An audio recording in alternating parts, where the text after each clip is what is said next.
मैया जय जय मैया जय जय जय जय मैया जय जय मैया जय जय मैया जय जय। भगतन पे अपने तो हो खेलू सहैया हो, भगतन पे अपने तो हो खेलू सहैया हो।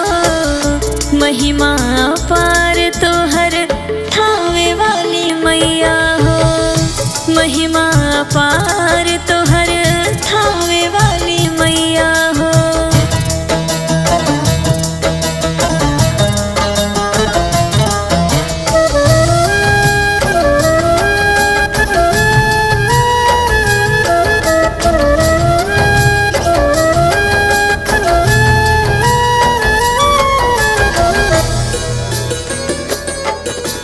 अमर कहानी बाटे माई तोहरे थावे धाम के, रहले तो हर भक्त होए गो माई रहसु नाम के। परलय कालत घास गढ़ी के पहुँचे न उपरैले, माई के कृपा से रहसु बाघ से दवरी करैले।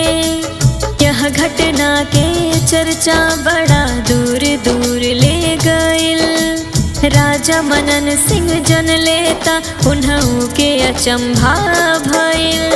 रहसु के बुलवाई मनन सिंह जब ले देवी ना बुलैबा, तब ले यह पाखंड के जुर्मे रहसु मारल जइबा।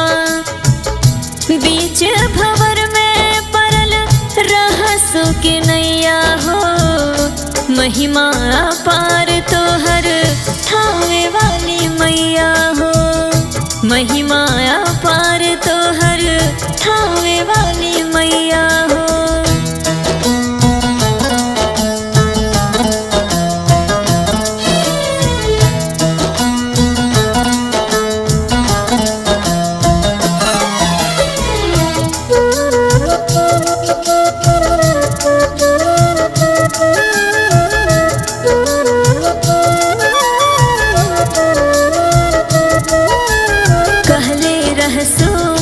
जरा जाना तया नर्थ हो जाए, शक करना भक्ति पातु शक्ति रूठ हो जाए।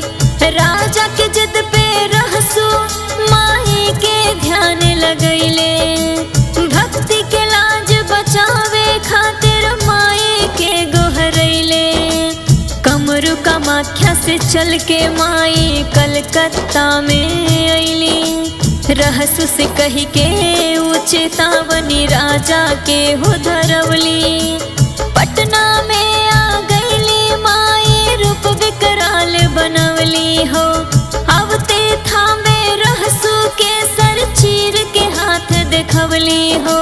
नास हो गईले राज पाठ और राजा के राज सहिया हो, महिमा पार तो हर थावे वाली मैया हो, महिमा पार तो हर